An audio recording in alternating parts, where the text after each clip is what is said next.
펜의 서재 5번째, 자유주의자들이 꼭 읽어야 되는 두뇌 양식이 되는 책. 이번 주는 자본의 미스테리라고 하는 책을 소개해 드리겠습니다. 부제로는 왜 유럽에서 성공한 자본주의가 다른 곳에서는 실패하는가라고 하는 부제가 달려 있고, 저자는 헤르난도 드 소토라고 하는 경제학자입니다. 이 저자는 남미에 있는 학자로서 남미 사람들이 게을러서 못 사냐, 아니면 아프리카는 왜 그렇게 못 사냐, 그 당시까지만 해도, 이런 책이 쓰여질 때만 해도 아시아의 동남아시아의 상당 부분의 많은 나라들이 빈국이었습니다. 북한도 거기에 속하죠. 그래서 왜 유럽에서 성공했는데 그 유럽 사람들의 식민지였던 남미하고 아프리카가 계속 못 사냐. 이 자본에 뭔가 미스터리가 있다. 자본주의는 자본을 가지고 운영하는 건데 뭔가 미스터리가 있다. 그래가지고 그 문제를 아주 깊숙이 들어가 본 겁니다. 그런데 혹시 남미 여행 해보신 분들 계신지 모르겠습니다. 제가 2009년인가 페루를 갔습니다. 리마에 부자들이 사는 동네는 유럽의 어떤 도시하고 전혀 차이가 없죠. 스페인에서 왔던 백인 사람들이 대저택을 짓고 태평양에 아주 아름다운 해변가에 공원도 많고 그렇게 예쁩니다. 그런가 하면 산동네를 보면 주로 이제 원주민들의 아주 가난한 사람들이 다닥다닥 붙어 있고 그렇습니다. 그런데 그 다닥다닥 붙어 있는 산동네에 살고 있는 분들이 일을 안 하는 게 아니라 일을 되게 열심히 합니다. 그래서 우리나라도 우리가 훨씬 못 살던 시절에 훨씬 많은 시간을 일을 했고 열심히 일을 했습니다. 근데 일의 결과는 뭐냐면 산동네에 무허가 집을 짓는다는 겁니다. 일은 항상 무언가는 만들어내죠. 그래서 일의 결과는 어디서나 자산을 축적을 한다, 재산을 축적을 한다는 거죠. 그래서 무허가 집도 재산입니다. 그런데 자본주의 무허가라고 하는 이 건물은 뭘 뜻하냐 하면 내가 사는 데 용도로는 쓰는데 이 무허가는 판매할 수가 없죠, 공식적으로. 그리고 이 집을 담보로 융자도 안 해주죠. 거기서 차이가 있다는 겁니다. 이 자본주의라는 게 원래 내가 재산을 가지고 있으면 또는 자산이 있으면 필요하면 그걸 새로운 사업에 자본으로 투입할 수 있는 사회다. 이걸 이 저자는 강조하고 있습니다. 즉 뭐냐면 제가 아파트를 한 개 우리가 살고 있다고 치고 서울에 있는 아파트가 뭐 10억쯤 이렇게 간다고 그러면 그 집을 가지고 잠만 자는 게 아니고 필요하면 그 집을 가지고 담보를 얻어서 담보 대출을 얻어서 그 돈으로 동네에서 빵가게를 하나 차릴 수가 있죠. 그러면 추가적인 부수입이 생길 수가 있죠. 새로 고용이 만들어지고. 그래서 우리가 가지고 있는 재산은 새로운 사업에 사업을 하는 자본으로 투입이 될 수 있게 돼 있는 게 자본주의고, 저 무허가 집들은 또는 화전을 일구는 무허가 땅은 내가 거기서 일을 해서 조금의 소득은 생길 수 있지만 이건 다른 사업을 할 수 있는 자본금으로 전환이 안 된다. 그래서 빈국하고 가난한 나라를 봤더니 다른 사업의 자본으로 전환할 수 없는 자산들만 잔뜩 만들어 놓고 있고 정상적인 자본시장 하에서 새로운 사업을 할 수 있는 자본으로 전환이 잘 안 되고 있는 차이가 있다. 그 차이가 어떤 나라에서는 자본주의가 잘 되고 어떤 나라는 잘 안 된다, 이런 얘기를 합니다. 우리는 열심히 일해서 선진국으로 따라가는 것들을 당연시 여기지만 놀랍게도 지난 100년 동안 1인당 국민소득으로 기준으로 해서 20위 안에 들어가는 나라 중에 변화가 딱 한 나라밖에 없다고 그럽니다. 그 중에 100년 전에 탑 20위 안에 들어가 있던 아르헨티나가 있고 그게 빠져버렸고 거기에 대신 일본이 들어간 것이 유일한 변화가 있을 만큼 이 자본주의를 하지만 못 사는 나라가 잘 사는 나라가 되는 것이 그렇게 쉬운 일은 아니다. 우리가 아주 가난한 나라에서 지금 선진국 대열에 들어간 것들이 이제 최근에 우리나라가 거기 20위권에는 아직 못 들어갔지만 그 1인당 국민소득 기준으로 되면 30위권에 지금 와 있습니다. 그것도 얼마나 큰 차이가 있는 거냐 하는 걸 알 수가 있는데요. 그런 이유가 바로 재산권을 얼마나 잘 정의를 해주느냐. 그러니까 무허가라고 하는 것들은 자기 거가 될 수 없는 거에다 남의 거에다 갖다 했거나 그 사람한테 재산권을 부여해야 되는데 사회제도가 그걸 해주지 않기 때문에 그런 거죠. 그래서 이 책에서 오래전 얘기겠지만 필리핀에서 뭐 어떤 사람이 오랫동안 그 주인이 없는 땅을 개간을 해가지고 내 땅으로 한다 해서 토지 등록을 하려고 그러면 비공식 자산을 자기 자산으로 전환하는 데는 무려 정부의 도장을 168개를 받아야 돼서 보통 13년에서 25년이 걸린다고 합니다. 그러니까 재산권을 인정해 주는 데까지 되게 걸리는 거고요.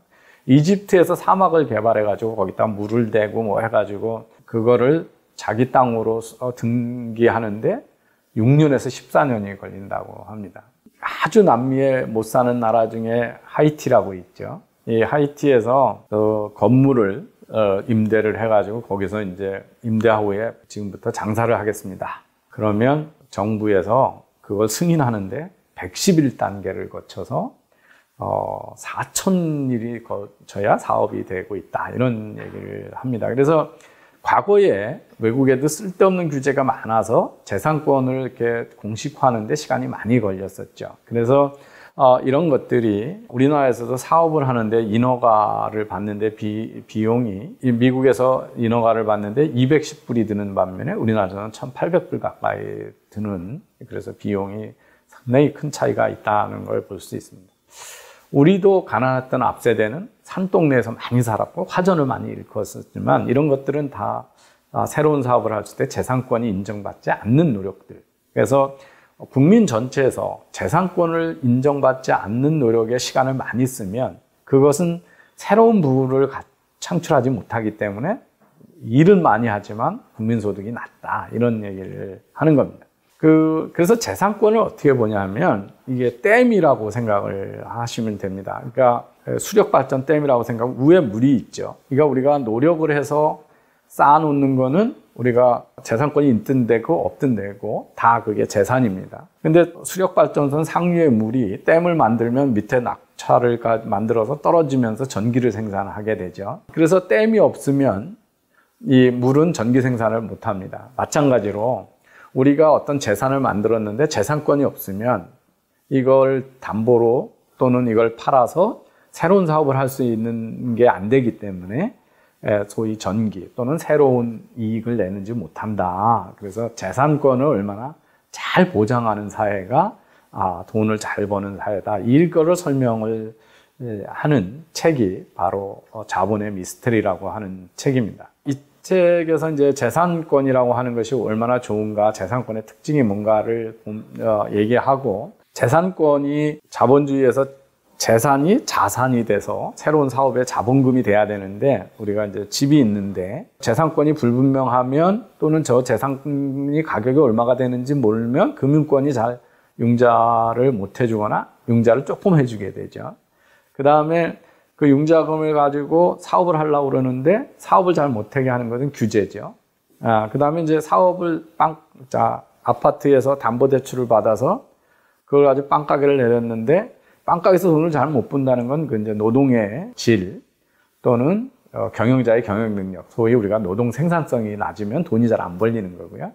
그 다음에 돈을 벌었는데 정부가 세금으로 다 떼가면 내가 추가적인 더 큰 30평 아파트를 40평 아파트를 못 바꾸겠죠. 그래서 이 노력이 그 다음에 더 큰 자산으로 커지게 하는 단계별로 정부나 사회적인 제도가 미비하면 이게 잘 안 커지게 되고 특히 그 중에서도 재산권이 미비하면 이 흐름 자체가 끊어진다라는 것을 설명하는 책입니다. 여기서 이제 도시도 그런 관점에서 한번 볼 수 있습니다. 저 시골에 강원도에 별장을 하나 가지고 있는 거하고 강남에 아파트를 가지고 있으면 똑같이 재산권이 있는데 내가 돈이 필요하거나 담보를 해서 융자를 받을 때 어디 게 쉬울까요? 당연히 수요가 많은 도시에 있는 자산이 쉽게 거래도 되고 담보대출도 받을 수가 있고 재산권도 분명 가치도 빨리 오르겠죠. 그래서 도시라고 하는 것은 재산이 자본으로 전환하는데 효율성을 주는 플랫폼이다. 그리고 자산의 거래와 이동이 훨씬 활발해지고 자산을 활용할 기회도 많고, 담보대출을 받아도 강원도 산골에다가 빵가게 낼 수 없겠죠. 옆에다 내야 되니까 그 자산을 활용할 기회도 도시에 많고, 그리고 아마 서울 시내에 있는 아파트 가격에 대한 정보는 사람들이 쉽게 접근을 할 수가 있습니다. 왜냐하면 수요가 많으니까 정보가 많겠죠. 그리고 거기 어때요 하면 물어볼 수 있는 컨설턴트들도 많고 전문 기업도 많이 있지만, 저 강원도에서 내가 하나 가지고 있는 별장에 대해서는 아마 정보가 없을 겁니다. 정보를 찾기도 어렵고. 그래서 도시라는 것은 재산이 자산화하고 자본화할 수 있는 그런 것들을 효율적으로 해주는 플랫폼이다. 그래서 도시가 되게 중요하다는 것도 이 책에서 설명을 하고 있고요. 그래서 재산권이 잘 보호되고 활용하려면 법치가 있어야 되고, 금융사람이 잘 발달하고 있어야 되고요. 그래서 제 재산은 반드시 등록돼 있고, 그래서 법원에 가면 누가 근저당 설정을 했는지, 담보대출이 얼마나 많은 건지 알아야 사겠다는 사람이 사기를 안 당하는 거죠. 그리고 금융산업이 잘 발달해야 이런 걸 잘 대출을 해주게 돼서 자본화할 수 있고, 또 전문 서비스업이 잘 있어서 이런 것들을 도와줘야 됩니다. 이 책을 제가 권하는 거는 과연 한국은 재산권을 얼마나 존중하고 이해하는 사회인가에 대한 생각을 좀 해봤으면 하는 것 때문에 그렇습니다. 우리는 툭 하면 재벌의 지분에 대해서 규제를 하려고 그런다. 이것도 재산권에 대한 침해거든요. 몇 년 전에 부산에 가는 KTX 건설을 하는데 어떤 스님 한 분이 도롱뇽을 핑계대고 건설을 중단시켜서 1년 이상 중단시킨 적이 있습니다. 이건 막대한 재산권의 침해죠. 우리 아주 불행한 용산 철거민 사건도 사실은 재산권에 대한 다툼입니다.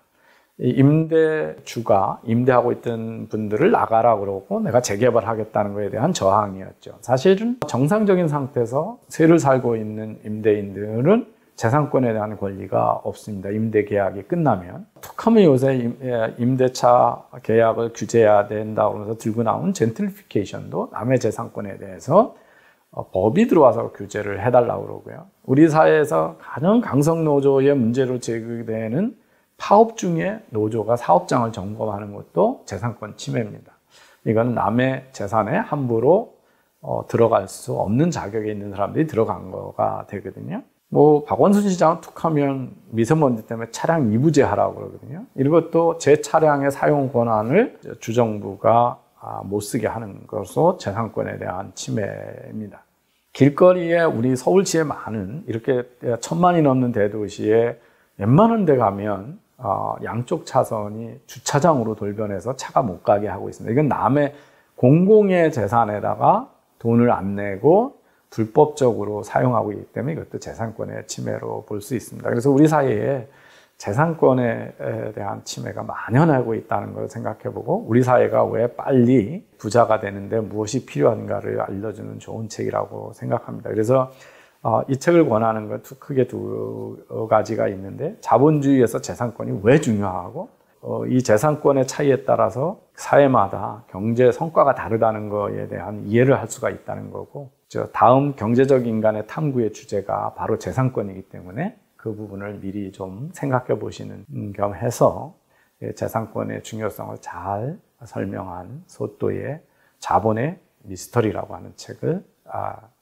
추천해 드리게 되었습니다. 감사합니다.